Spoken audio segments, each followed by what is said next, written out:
I can't get no call to action, but I try, and I try, and I try. Hello and welcome to Call to Action, the go-to podcast for anyone trying to make sense of the world of marketing, business and beyond. In an industry that is a minefield of utter bollocks, we aim to capture our heroes and allies from the front line to have a chinwag with. It's like Pokemon Go, with the single but vital exception that it's not a short-term bandwagon of shite. It's brought to you by Gasp, and I'm Giles Edwards. This week, we're having a size 4 Moldmaster football hoofed into our weak and shivering thighs in order to win the attention of Lisa Parfitt, one of the sport and brand marketing world's MVPs. A key figure behind landing the Women's FA Cup their first commercial sponsorship, Lisa was included in the PR Week Power 100 for her work in advocating for women's sports and championing greater representation for women in the industry. A gaffer in both the boardroom and the dugout, Lisa is a qualified Level 1 coach and a director for women in football. She's spent most of the past 2 decades working with mega brands in the sports and entertainment worlds and is considered one of the field's top experts in everything from sponsorship and partnerships to creating culture. Lisa says every day we are exposed to the inequalities in the football industry, but we face them with optimism, with hope, and with absolute determination that the future is bright. Welcome to the show, Lisa. Oh, thanks so much, Giles. Nice one. Right, 7 quick fires. Football or rugby? Oh, God. Women's football. Okay. Playing or supporting? Supporting. Win the league or win the FA Cup? Win the FA Cup. Sky Sports or TNT? Sky Sports. The Women's Rugby World Cup or the Women's Euros? These are unfair, aren't they? God. Oh, goodness me. The Women's Euros. Right. Gals FC or Lewis FC? Oh, my goodness. These are really unfair. I've only just realised how unfair they are. Lewis. And finally, Jill Scott or Alex Scott? Jill Scott. Nice. That's easy. Jill Scott's a legend, isn't she? Oh, I mean, they both are. Those were really difficult. And I think I've just been chopped from multiple WhatsApp groups. That was Women's Euros and Women's Rugby World Cup. That is too difficult to answer. But Women's Euros coming first. So I'll switch allegiance afterwards. Nice. You've balanced it there. I mean, to be fair, you did so much better than most. Most just wimp out and say both. We kind of allow a pass or two. But listen, Lisa, thank you so much for joining us. We always start the show by asking guests to kind of describe their path to where they are now. And we often find and celebrate the kind of not so linear paths that people take. So can you start by talking about your first ever jobs and then your first job in the industry? Yeah, my first ever jobs of kind of receiving money for jobs or jobs done. I think I was a pretty prolific car washer and I'd started that pretty young. I think we needed to raise some money for charity at school and decided this is what we were going to do, and then realised actually it was quite lucrative and carried it on for our own, creating our own little kind of personal car washing business. Were you prolific in terms of how you washed cars, or are we talking quantities of cars? Oh, I'm definitely talking quantity over quality. Yeah. Nice. And I think people were too polite. And it was before the days of, being able to go and drive your car and, find a group of people who clean your car for you. So that's where I remember that being the first money that kind of, that I earned myself, and it was something I could go out and do at the weekend. And people were very kind and willing to let us do that. But then I moved from the manual labour into quite a kind of classic, 15, 16, needed to get a weekend job. And my first job was working in a shop on a high street. I lived in Guildford.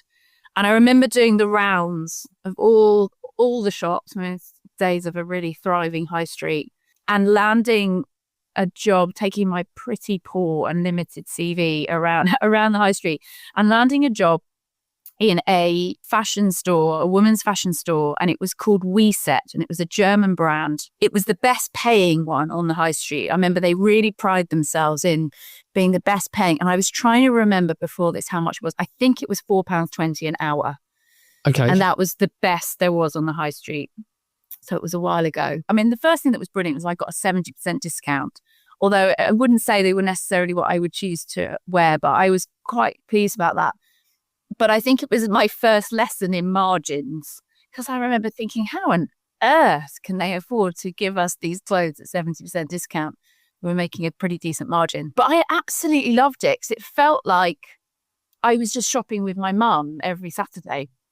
You know, people would come in and it was kind of my mum's age kind of range, and they'd come in and I just helped them buy clothes. And I just thought this was absolutely like dreamy. Yeah, I learned some really valuable lessons there. I learned about margins. I learned about, you know, showing up, being committed to something. I learned about bonuses. I learned about, you know, sales targets and going up and asking people if they needed help. And if I helped them, you know, we hit our targets. I look back at that time and there was a lot that I learned from it, and I really enjoyed. And I did that pretty much up until I finished school, and then I started kind of going into kind of worked in a leisure centre and doing bar work, and you know, in between university and things. But that was my first job. It's funny. I think one of the consistent criticisms I hear of the marketing industry is how far removed marketers can be from customers. And yet one of the encouraging things I find as I interview people who are kind of in and around and the fringes of marketing and the business world is that most people I speak to have had what I refer to as kind of frontline customer experience via, you know, shops like or brands like WeSet. And it's amazing when people look back in the kind of rearview mirror and analyze what they learned, how much people do learn from fundamentally what is quite a simple thing of working in a shop, whether it's margins, customer service, whatever it might be. It's amazing. Yeah, absolutely. Like customer service, being behind that desk, or, you know, going up to somebody and asking if you can help them, and being that frontline person did me no end of good in terms of confidence and ability to just be able to face people and have a conversation and make mistakes as well, right in front of people as they're watching you. I knew the women that came in that used to spend a lot, used to spot, I could identify them a mile off, and you should all be wrestling, fighting to get down the shop to go and see if you can help them. It was a really, really good time. Really enjoyed it. Nice. And you mentioned university. So when you were working in WeSet, did you have a clear idea of what you wanted to do and where that might take you? No, I didn't. I have always, and it started quite young because I think it was quite inbuilt in me, is that I've always chosen to do the things that I just enjoy. I don't think I'm somebody that can just really, really plug away because I felt like that was going to earn me lots of money, or that was going to, you know, do really good things for me. I'd always really chosen, and then it ended up being quite an eclectic random bunch of qualifications. And, you know, I did A-levels, I did geography, religious education, which was philosophy and sculpture. So kind of a bit of everything in there. I wanted to join the police force. I think that's what I thought in my head. That's what I like that. I don't know why. I did some work experience with the police force when I was at school. And then I went to university and I did a degree in geology, which was a really heavy science. And that's because I loved the physical side of geography. And I just thought, oh, well, that kind of takes it. And it was really, really hard. But the constant in my life was sport. I played netball at university. I was the club captain. I then went on to be the sports officer. These were kind of all, you know, extracurricular. I'd grown up in a family that prioritized sport. My father played cricket and he was a hockey referee at international level. So summers were cricket pitches, winters were hockey pitches. And I think, and I just love being around that's all of the kind of sociability. I loved being around all the people. I loved all the banter. All of our friends were in that kind of space. And so when I came out of university, I didn't know what wanted to do particularly, but I knew whatever I ended up doing, it would be in sport. But at that point in time, I didn't know what those jobs were. And I was lucky enough at that point to come across what was at the time a very small sports recruitment agency. They became SRI and have sold, you know, globally. And I think I was their second the second candidate that they placed. They had a client, World Sport Group, and I think Karen Earl, who was on your last podcast, I think she worked for World Sport Group. They were a global sports rights agency, and in the UK, they had the rights, or the team in the UK, they had the rights to ICC cricket. They had rights to snooker, World Snooker, and then they had rights to the Ladies European Tour, golf. And they had 3 roles for event executives, and I went in for each of those. Really, they were looking for someone organised, committed into sport. I didn't get the cricket job. I didn't get the snooker job, which was probably not a bad thing because I'm quite severely colourblind. Not ideal for snooker, right? Yeah. It's not ideal. And it seems kind of ironic, really, but I got the job at working on the Ladies European Golf Tour as an event executive.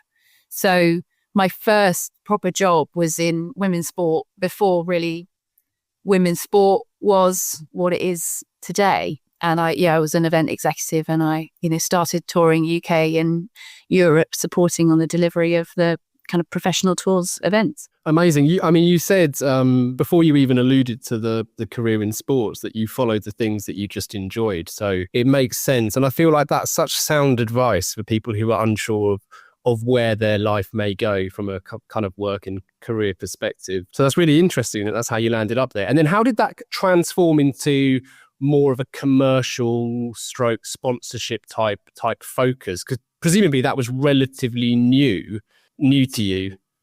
Yeah, it was. So I worked on the tour, I worked in events. It was kind of a lot of kind of organisation, and I love going to the events. It was in the days, it was in just as the likes of Laura Davis were coming to the end of their career, but she was an absolute legend in sport. She was one of probably few in the UK women's sports stars that, people could name. And I just thought that they were absolutely incredible, and I'd watched them play, and I thought they were incredible.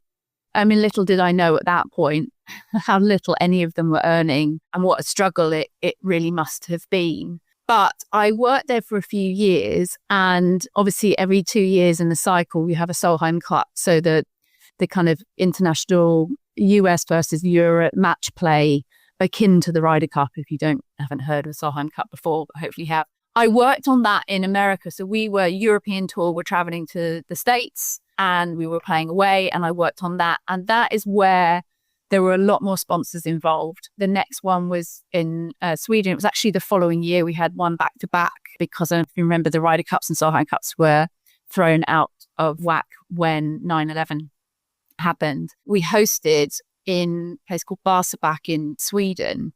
And I worked on that for 6 months, traveling to and from Sweden. And then I was there for quite a long time. And we, for that event, had every single category filled with sponsors. We had airline, we had credit card, we had FMCG, we had every single category full. And in Sweden, we had 20,000 people turn up to that event every single day. Wow. And I had never seen anything like it.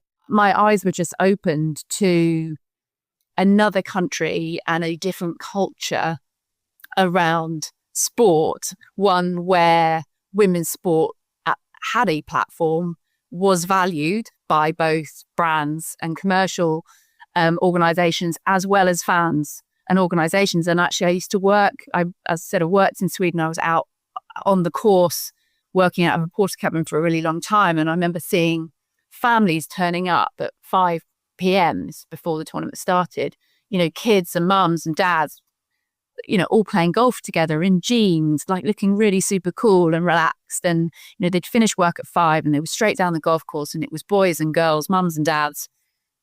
And it was just, my eyes were open to a completely different culture around sport, one where this women's event was really valued. They had their number one player in the country was Annika Sorenstam, and she was absolutely incredible, and she was a superstar.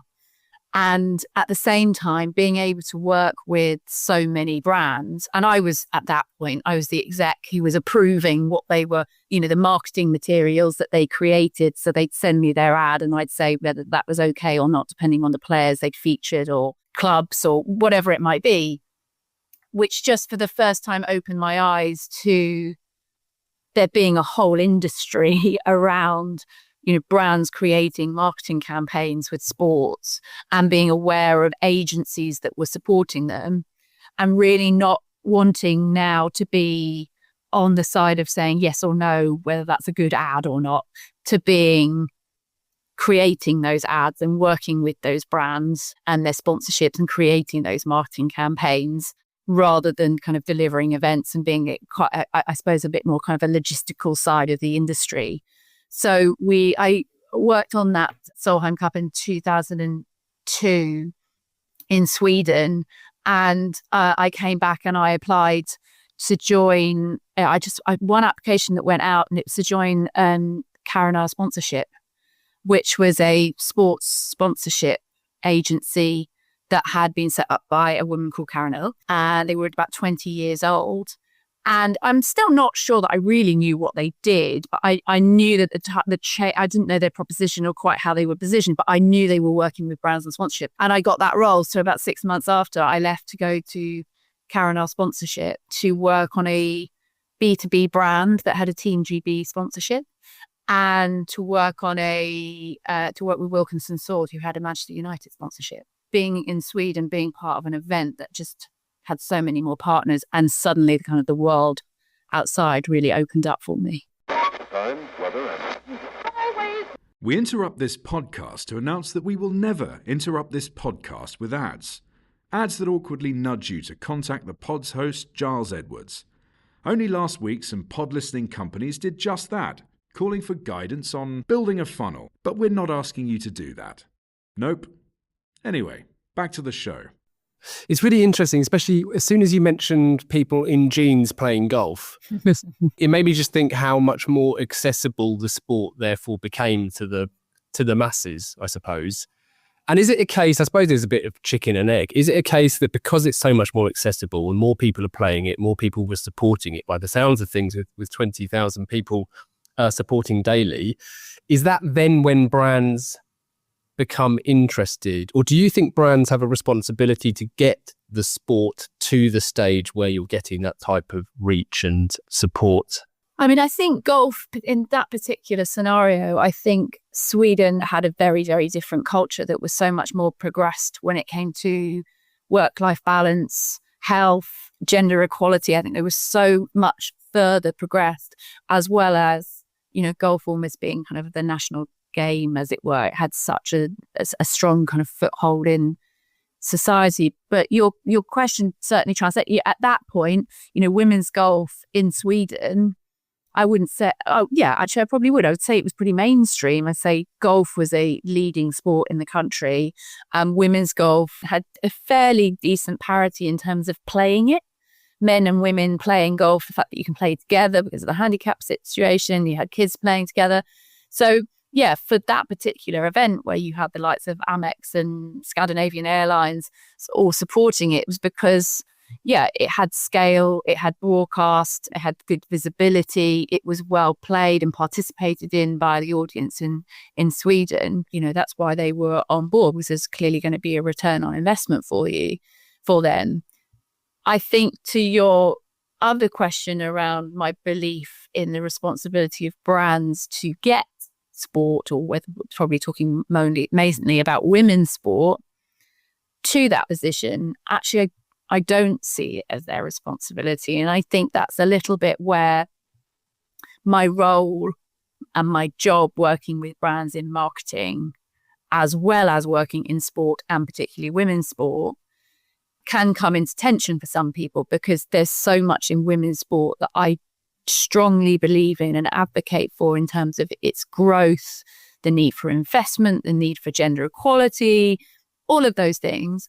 But actually that's slightly in tension with what a brand's role in that is. And I don't believe it's a brand's responsibility to invest in women's sport. I think it is the government's responsibility. I think it is the global governing body's responsibility to invest in their women's sport platforms, so that they can improve the product, increase visibility, so that brands then come on board. Because ultimately a brand's responsibility, as you and I know very well, is to sell their product.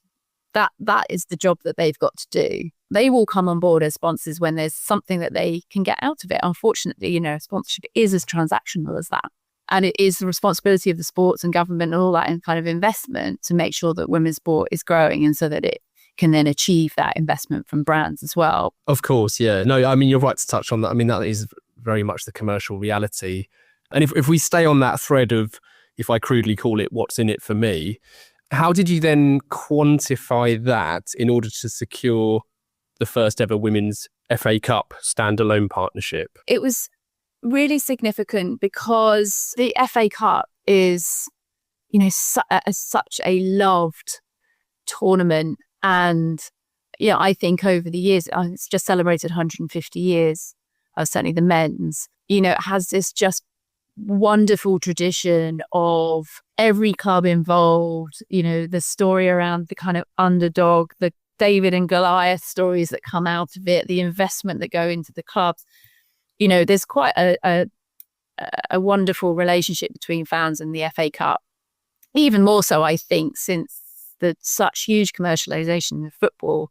And ironically, when the Super League was all being created, that the failed Super League, I should say, that was created behind closed doors, actually, you look at the FA Cup and you think, this is what people want. They want open competition. They want these kind of amazing storylines to come out. They don't want something that's closed and just about, few people making lots of money. It is a wonderful, wonderful thing. When it came to the women's competition, for years it had been bundled together with whoever the title sponsor was that was really buying the men's competition. And they would get the women's as an add-on, and the women's wasn't really invested, so you wouldn't know where they were playing. You wouldn't be able to follow it. And when I was working at Synergy, which was the sports marketing agency that we'd rebranded Karen Earl sponsorship to Synergy. It was part of Engine Group at the time. And I'd been working with SSE, which is the energy brand. And we'd been working with them, and we worked with them on the Commonwealth Games. And the Commonwealth Games obviously has men and women competing, and is one of those properties where you get the benefit of being able to work with men and women. And what SSE had really got out of that partnership, it'd been hosted in Glasgow, which was their kind of hometown location, a city where they had lots of employees, but they had so many employees get involved with it. And they had got so much more storytelling out of it because it had men and women. And because it was so much more inclusive, previously been working with the RFU and, men's rugby. But for the first time, this was something that they just felt like their customers really got on board with because of the variety and because it was men and women competing. And so they came out of that and they said, well, we're looking at our sponsorship strategy next. At the time, there was a woman called Sally Hancock who was working as a contractor and was my client at SSE. And she had been involved in women in sports. I think she'd been the chair of women in sport. And we were having conversations saying, well, we can see what's been of such massive value with Commonwealth Games. And whilst that was parity, what if we really made a difference here? What if we really stood out from everyone else? And remember, the energy category is about as much loved as the finance and banking category. What if we really kind of lean into that and lean into actually broadly, majority of women are making the decision on their energy brand and their household services. Why don't we really lean into that? So we wrote a women's sports strategy. We identified what had gone really well with Commonwealth Games, and we really felt like women's sport would be the thing that would really connect them with their customers, really be able to connect them with their female customers. And it was around 2015, there was a real shift change and people really starting understanding the power of women and their decision making when it comes to household. What we decided to do, we didn't pick any particular sport. We actually went out to 3 or 4 different sports and said, tell me what you've got. Tell me what your women's property you have. Tell me what your plans are. Tell me what the ambition is. And in that, so we essentially asked them to come in and pitch. We treated them really, really fairly. And the FA came to us and said, we want to take the FA Cup to Wembley for the first time. And that was it. I think we just saw what a huge opportunity there was to be part of that narrative, to be helping them enable and fund that. and the ambition to, try and grow the audiences and get Wembley to a position where it was selling out for Women's FA Cup. It was so strong narratively, and we were putting women on a pedestal, and we were showing that we really understand what they love, what they need, and supporting women. And one of our first pieces of work was a piece of work called Dads and Daughters, where we worked with Kelly Smith, England and Arsenal legend, and her dad, and told her story about how he used to take her to and from training and how challenging it was when she moved to the US to be away from her family and she was injured and then coming back. We told another one with a more kind of grassroots player and her dad, and how girls football had helped overcome some of her symptoms around her Tourette's. I mean, the storytelling that we were able to tap into as a result of that sponsorship, and the response that we were getting from customers, it was kind of 95% positive, everything that we were getting back. And it was so differentiating at that particular time. I'd probably be honest to say there wasn't a huge amount of metrics. There was a sense, though, however, that we could really activate this and we could really differentiate ourselves. And being realistic at the time, the costs for a sponsorship like that was actually very small. So it helped in terms of, being able to assess the ROI on it. Yeah. And then was it that process alone, or I suppose it must have been fairly accumulative, that led you to think you're going to start your own agency? So that was in 2015, and we started the agency in 2020. So it was quite a long time before. I think I thought at that point, there's going to be a big change. I think England, the Lionesses were playing a World Cup in 2015 in Canada. They got to the semi-final. We'd done that deal. I thought, all the deals are going to come in now. I think I was in my own echo chamber, actually. And I thought, this is the starting point. This is going to be huge. This Girl Can launched the same year in 2015. I just thought, this is it. And it didn't happen like that.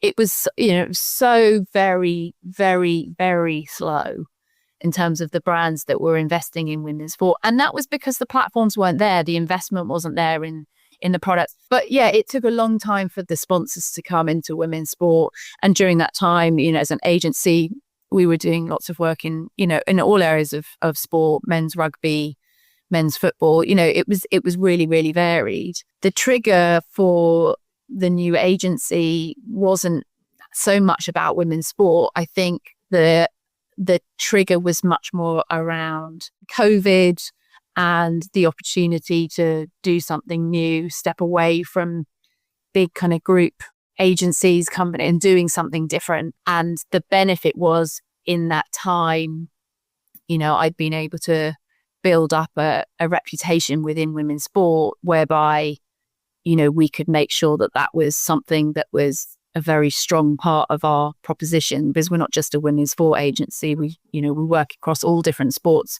and brands. But having the benefit of being able to kind of build my reputation and work in that space for when it really did explode, around Women's Euros, probably in 2022, being really, really well positioned as an agency was a real benefit.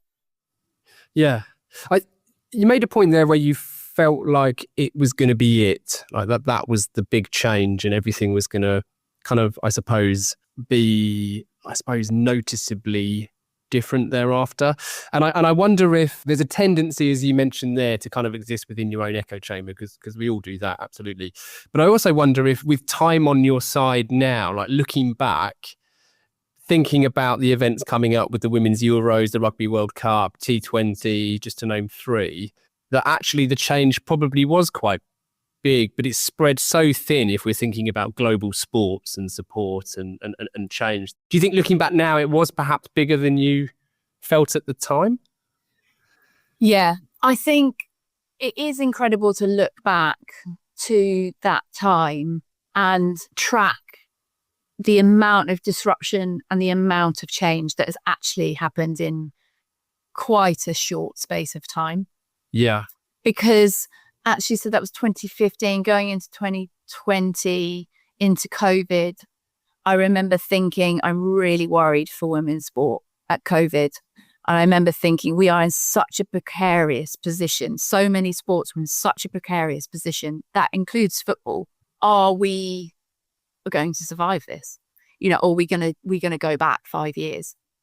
Because you can't get away from the fact that so many of the sports were being funded by essentially an organization that was making money largely out of the men's product, RFU, FA, individual clubs. And they were in trouble at that point. Everyone was in trouble. And so the concern was that the funding was going to come out and we were going to be in trouble. Actually, I think we came out stronger. I think as a result of COVID in some areas, I think thanks to COVID, women's sport came out stronger. Everybody needed to disrupt. Everyone needed to look at their models and see what was working. It was very, very shortly after the intense period of COVID. It was in 2021 that we helped launch the 100. When I was engine, I'd been working on the campaign for the 100 in cricket.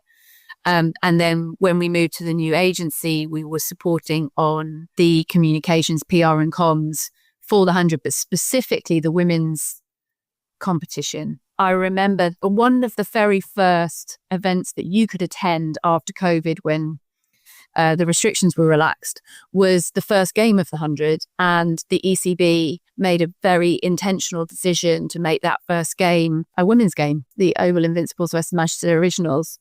And we went along to that and they sold 12,000 tickets. First of all, the format worked, few, and it was huge. And I remember being sat next to somebody from the England Wales Cricket Board who said the ticket sales today have gone through the roof. People are watching this game. They're watching the women and they are buying tickets to the 100, to men and women's, and that was a marker to me, which is women's sport can sell sport. No longer can we say product's not good enough. Women's sport doesn't sell. It doesn't bring any value. It's not commercial. That was a really significant moment. And that was straight after COVID. And I think that there had been changes and decisions that had changed as a result of COVID that actually set the women's game, certainly in cricket, up much stronger for the future. But it is incredible, really. I think the challenges, I think people who are in women's sport and supporting women's sport and working it are impatient for change. But actually at the same time, you look at what has happened over the last 10 to 15 years, and actually the rate of change is really, really significant. No, I think you've articulated that really well. And I think it's in terms of the kind of impatience to want change, I think it's important to maybe recognize that you can't measure momentum over like a really short time scale. You need time to see the momentum and how that kind of manifests, I suppose. You've also got some research. I was reading that your own agency research shows that women's sports fans are twice as likely to recall your brand. So the product itself is hugely valuable when you compare the two side by side. Yeah. So we did a piece of research a few years ago now. I think it was just before the last Women's Euros, because we had this frustration, I think, in terms of the perception and narrative around brand sponsorship of women's sport and commercialization of women's sport, which was it went like this. It was men's sport's big, lots of reach, lots of eyeballs, lots of media coverage. Women's sport's small, less reach, less people watching it, therefore not valuable. Or, it will get big one day. And actually, when brands are reading that, that's not helpful. You kind of park that and go, it's back to my point before, I need to think as a brand, what's my ROI? How am I going to get reach? How am I going to reach these people with something different? How am I going to get into communities? And that kind of constant narrative that it was small and it was growing, we felt was pretty unhelpful, because actually what we were seeing with the work that we do with brands is that, yes, the audiences might be smaller for women's sport, but way more engaged and therefore really valuable to brands.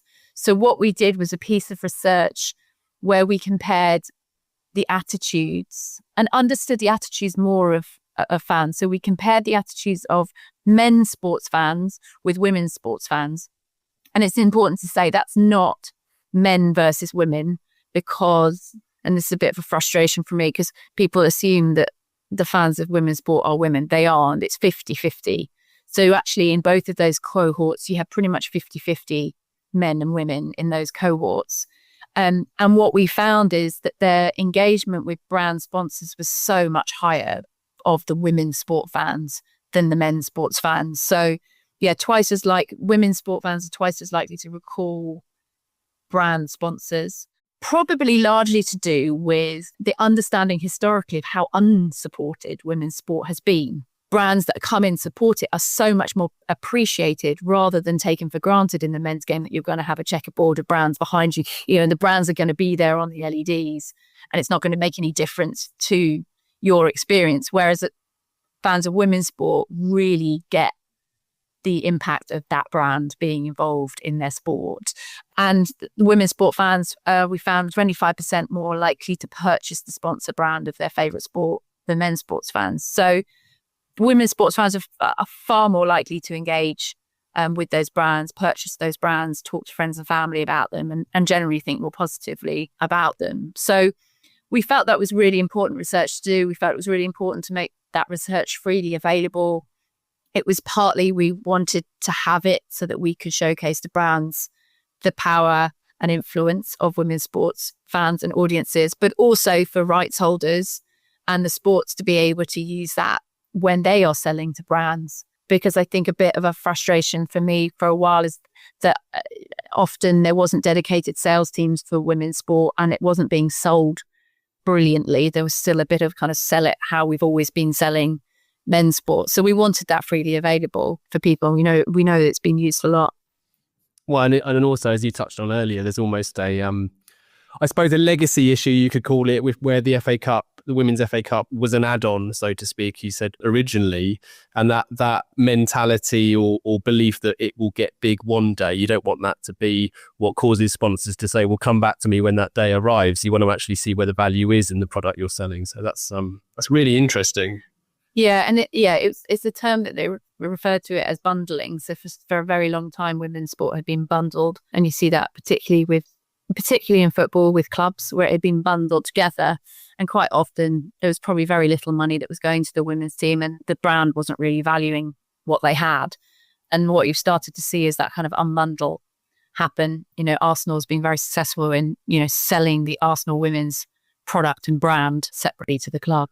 I was funny enough, I was about to bring them up, which, even as a Spurs fan, so it slightly pains me to say, but I mean, the Arsenal, what Arsenal have done for their women's team is incredible. And I'm kind of coming at it as from the opposite end of the spectrum, so to speak, because I know so many people. I've got good friends of mine who take their kids to the Arsenal women's game, but don't take their kids to the men's game. Not necessarily because it's, any safer necessarily, or any other factors that you might have seen to be true. It's more so because they've really bought into what's happening. It's amazing. And I say that not knowing what the club has even done to kind of foster that community, but there's a huge community all wrapped around the club itself. I mean, there's so much coming up. What's about to kind of blow up, do you think? Because I think, we've seen a lot of scale, I think, in women's football, but we touched on rugby, we touched on cricket. What do you think's going to kind of surprise us next? We've got a women's Euros coming up, so it's going to be another big year for women's football. It's obviously not being hosted here, but women's football, if you look at some of the research and kind of audience data, some of the domestic audience attendances have dropped a little bit this year. And one of the reasons for that is that we didn't have a big international tournament last year. England or Team GB didn't make the Olympics, so we haven't had that spike. So it's easy to think that women's football is kind of done and there, but you're still starting to see those variances where if you don't have that big spike, you don't have that big moment, then it will have an impact on the game. So that's going to be really, really important for the domestic game. The international game, England, the FA are doing incredibly well. It's an incredibly successful product, both on the pitch and commercially. Domestically, WSL, WSL2, they need those big moments to bring people in. I would say the next big moment is going to be Women's Rugby World Cup in August, September. I've been privileged enough to work on a Women's Rugby World Cup, the last one in New Zealand. And I think this is going to be the tipping point for women's rugby, certainly in the UK. And I think what we're going to see this time round is a big impact on again, the domestic and the grassroots game, which we felt with the Euros, with the Women's Euros back in 2022. And I really hope so. I think the strategy is absolutely there. I think they're doing a brilliant job at World Rugby and Rugby World Cup in terms of setting the legacy, setting clear ambitions and targets. Sold over 250, I think it's 250,000 tickets for the event, which is the more than they've ever sold before. So I think it's going to be huge. There's some absolutely brilliant personalities. It wouldn't be right for not to mention Lona Meyer, because I think she is probably the one rugby star that everyone, knows and is a household name, thanks to her huge following on social media and her trip over here to play for Bristol. But within the England team, there are some absolute superstars, Ellie Kildunn, for example, who are going to come out, and I think they are going to be household names. And I think it's absolutely the right time. I think there's so much about women's rugby that is so important and positive, particularly for young girls, in terms of its positioning and how, as a woman, whatever you may look like, your size or scale or strength, every woman can see themselves on that pitch in that 15. And that's what I think is really, really powerful about rugby. It's inclusivity. And there may be girls that don't feel like they fit. They don't feel like they fit on the netball court or on the football pitch, but there's very much a place for them in rugby. And I think that's going to be really, really, really important. And I think it's going to be really exciting. So I think we're going to see an explosion around women's rugby. And I think then looking a little bit further ahead I'm really excited is that it doesn't end there. I think the UK has a brilliant reputation for hosting and marketing brilliant international events here in the UK on home soil. And we've already started working with the ECCB and the ICC on the Women's Cricket World Cup in 2026. And we're just at the moment absorbing all the strategy and planning for that. And that's going to be here, hosted across the country. Tickets have already gone on sale, but pre-sales. And so it's so exciting that we don't end at the Rugby World Cup this year. We've got something else to kind of look forward and continue to build into the new year. Yeah, amazing. Oh, there's so much coming up then. And I guess it's important for everyone to just get involved and help build and continue that momentum. Rugby is especially important for, I suppose, in my household. My youngest, my 7-year-old daughter, she has taken to rugby more so than any other sport. It's probably fair to say she doesn't really belong on a netball court. She's a bit too Joe Pesci for that. But she's really excelled in rugby. But I think but actually seeing someone who represents rugby, seeing a woman playing rugby would be significant for her, because it's not something she's had sight of. I'm going to move to listener questions. Okay. Lisa. So asking the general public for their opinion, be it on Brexit or boat names, is notoriously fraught with danger. I've got two. Katie asks if you could wave a magic wand and change one fundamental aspect of how women's sport is currently perceived or commercialized, what would it be and why? I think we're moving forward in women's sport now in terms of how we, in marketing and with our strategies, how we sell women's sport and commercialize women's sport. And, we've talked about the progress. We've talked about progress in our conversation today. But I think it's time now to move on from selling progress. What the sport has tended to do is talk about what's gone before, how we've moved on, how many more tickets have been sold this time. And actually, I think it's time now to be selling the sport. And I mentioned to you before, working with Cricket World Cup in 2026. And that's what's really exciting about the ECB's strategy, which is this is about behavior change. This is about selling the sport. It's about selling the product. It's about selling performance. And it's not just saying, here's another women's sport event and, this is going to be a great one-off event that you can come along to. This is about trying to create stickiness with the product, because the product on all women's sport, on so many women's sport, has progressed significantly over the last 10 years with the investment into coaches and performance environments and facilities, that we have to start selling the product now. You don't see men's sports selling progress. They sell what's amazing on the pitch, the field of play. I think that's really, really important. If we're going to push as Challenger into mainstream, We have to get people to kind of really care about it and really want to come back for the product rather than having a really nice day out and an experience. You kind of get those one-off big eventers. We need people to start kind of really caring about it now. I think that's happened in football, but I think that now needs to shift into other sports because the product is so much better.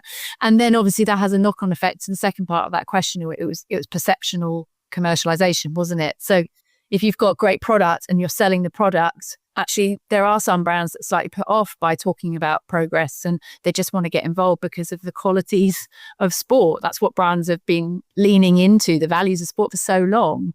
They don't necessarily, what if they don't have a gender equality kind of pillar that they can lean into? What if they just want to, talk about the values of the sport? So yeah, I think it's probably a frustration for me is we don't always need to be talking about the historical inequality. We can talk about forward momentum and quality of product.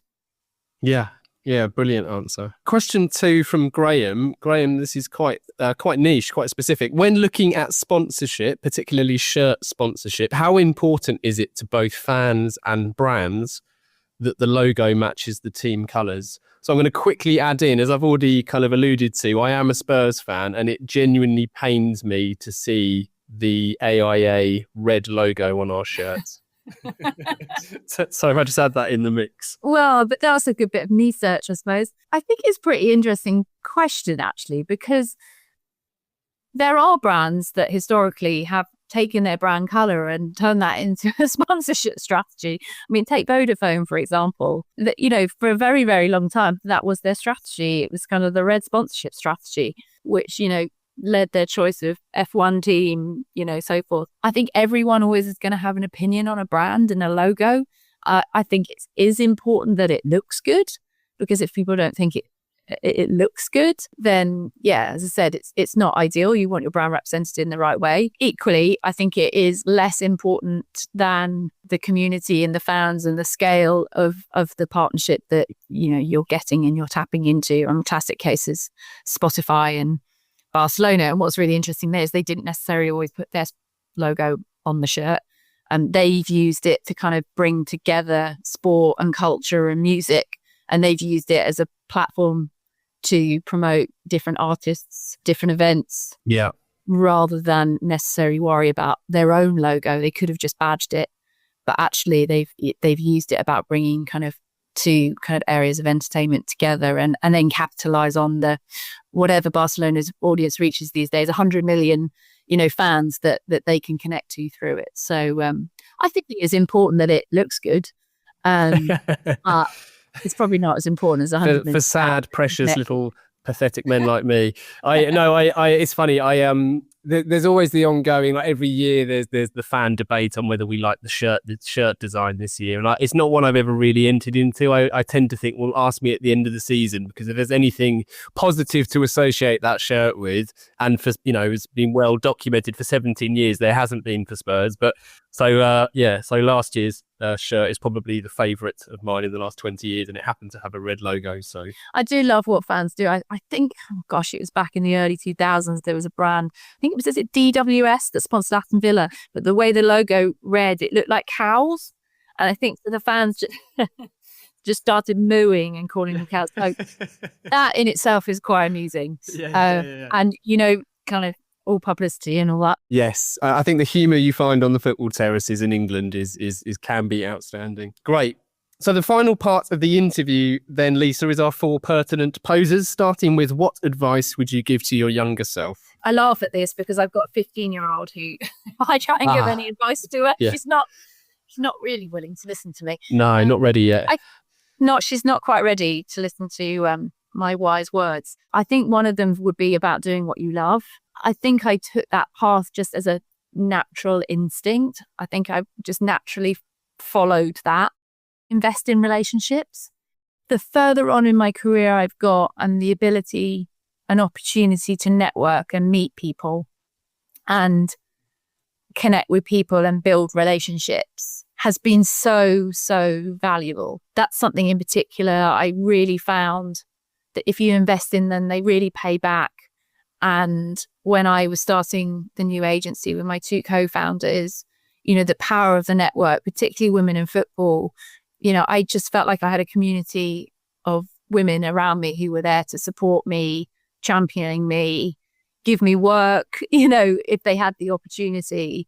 And you really have to invest in those. You can't just check in and out. It is about helping people, supporting people, because when you need it, it'll be there. And the other thing I would probably say is I've always looked at my career and thought that it's not full of like massive, big moments. I think I look at my career and it's been a building up of small things, repetitions that then, turn into something bigger.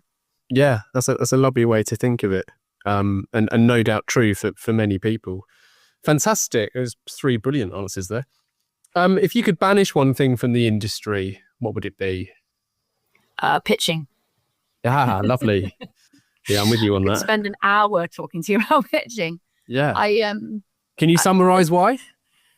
Because I don't think it's the optimum way to both find a partner or agreed the best way to start a relationship, or actually the best work. Because I think the best work isn't about agencies working in silo and trying to guess at what the right answer is. I think it is about working together. And I think there are ways of determining whether somebody is for you, a partnership is going to work, whether you've got chemistry, whether they've got the knowledge and expertise, without putting agencies through processes that cost a fortune, are very damaging to people's mental health. And the best relationships that I think we have as an agency have all started with a conversation and a sense that we were a good fit. Do you find that you find yourself pitching, or are you able to have a no pitch policy? Is that hard to police? I don't think we're able to have I'd love to have a no pitch policy. I don't think we're in a position to be able to do that. We're in a competitive landscape, and I don't think that there's much appetite from the industry, I think, at this point. And there are always plenty of people to say that they will pitch under some quite poor conditions. And I was laughing with a friend this week who works at an organisation who have asked us to pitch a couple of times. And she said, I'm told that you don't want to work with us. And I said, it's not that. But, one of the times there was 8 agencies involved, and another time, we didn't know what the budget was. And we do set ourselves some pretty tight conditions for what we will pitch for. And you, at the very least, you need to know that it's, winnable. Yeah, no, I think you're absolutely right. I mean, you and I maybe should do a separate episode on this, because it's a particular topic I'm very interested in exploring and sharing my opinion on, as long-time listeners of the pod will know. I think we had, when Luke Sullivan was on a few years ago, we ended up kind of going on a solo for quite some time about why free pitching especially was significantly flawed, but also the conditions aren't always there for agencies to say no. We do have a no pitch policy, and we are 100% consistent with that, but we are not of the size or scale of some agencies where opportunities will require you to pitch. So it's very easy for me to say that. Are there any books that you can recommend to our listeners? Yes. One of the most inspiring sports book that I read about women's sport was called Eat, Sweat, Play by Anna Kessel. Anna's an amazing woman. She wrote for The Guardian. She was the first editor of the Telegraph Women's Sport. And she wrote this book. And I remember it was actually around 2015 when I was starting to think, right, there's just more opportunity here in women's sport. We need to get more brands involved. And it's just a wonderful, wonderful book about how sport can change the lives of, well, everyone, but particularly women. And it's just that relationship that women has with sport, and how, why is it that we move from when we're kids and young girls cartwheeling and handstanding and running around with a football at our feet? Why does that stop? And she just explores some really, really interesting, kind of she explores a lot of the kind of taboos for women in sport. And it was one of the earliest books that I read when I was really working on women's sport. And I've still got it now, and it's just littered with Post-it notes and scribblings in the margin. The other one I would say is Game On by Sue Anstice, which is a brilliant, brilliant book around the kind of a historic look at women's sport, but also, it touches on everything in terms of commercialization and participation. Is really excellent. I'm going to say one more, because again, it was around the time I read Anna's book. It's a little bit dated now, but I read Why She Buys by Bridget Brennan, and it's a little old now. I must look and see whether there's a newer version, but it was around the time when I was working with SSE and we were looking at, the high proportion of female customers they had. And it was just a great insight. It was very little insight into why women buy, what, triggers women, what is it that needs to be different about that process. And I remember there was a lot around putting the things that women care about on the pedestal. And I remember thinking of, with women's sport, how, the metaphor of women performing at sports, particularly in sports that have been such male-dominated areas and environments for such a long time, just did that so brilliantly. So I remember using a lot of the data and insight in why she buys into those kind of early women's sport strategies. Awesome. I think I'm a broken record because I'm increasingly flagging it these days, but I think on what is, episode 168-ish, you've just recommended 3 books that have not come up before at all, which is so rare. It's a wonderful thing. So amazing. We'll link to all of those in the listing. And then finally, we always dedicate every episode to someone and we bestow that honour to our guests. So would you dedicate this episode? I would dedicate this episode to Karen Earl. So I mentioned Karen earlier on in our conversation. Karen was the founder of Karen Earl Sponsorship. She was the first woman of sponsorship. I don't think I realized early on enough how incredibly blessed and incredibly rare it was that I joined a sports marketing agency that was founded by a woman with such an incredible profile within the industry, within such a male-dominated industry. She was such a brilliant operator. She was so cool. She was so calm. She was so knowledgeable. She was a really strong woman, and I respected hugely the business that she created, and she really supported me and she supported my career, and we're still in touch. When I started the agency, she just couldn't have been more excited, and I saw her recently when we were celebrating, I think it would have been 40 years of Karen Earl sponsorship, so I would dedicate it to Karen Earl. Amazing. This episode is very proudly dedicated to Karen. Awesome. Thank you, Lisa. So as a final call to action, everyone listening, if you check out the listing, you'll find links to everything from Lisa's agency, The Space Between. We'll link to all of the books. How else can our listeners get more Lisa? Well, I came off Twitter recently and I decided it wasn't going to be the place for me, particularly some of the work I do with women in football. It didn't become the healthiest place. So I'm afraid I'm not really on there anymore. But I am on Instagram at Path79, where I tend to share quite a lot of the work and just the stuff that I see in women's sport, which is pretty common. LinkedIn, and then soon to be doing a European Sponsorship Association roundtable webinar on what's coming up with the Women's Euros and how brands are activating in that. So yeah, there's a few places you can find me. Awesome. Well, we'll link to all of those. Thank you for sharing Eat, Sweat, Play, Game On, Why She Buys. Do what you love, invest in relationships, be consistent with the small things, and everything all the way back to being a prolific car washer. I've hugely enjoyed this, Lisa. Thank you. Thanks, Giles. Finally, thank you to everyone listening. If you've enjoyed the episode, please do share and review the pod. Keep your questions and guest requests coming in. To get in touch, it's easy to find Gasp online or email calltoaction@gasp.agency.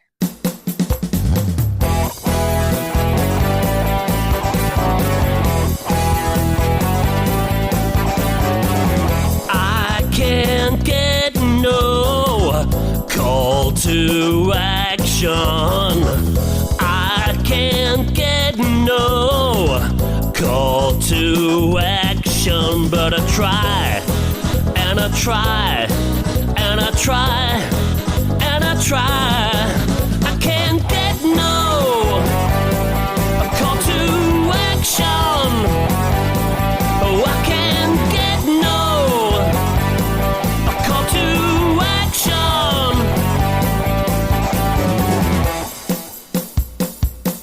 Yeah, hey, hey.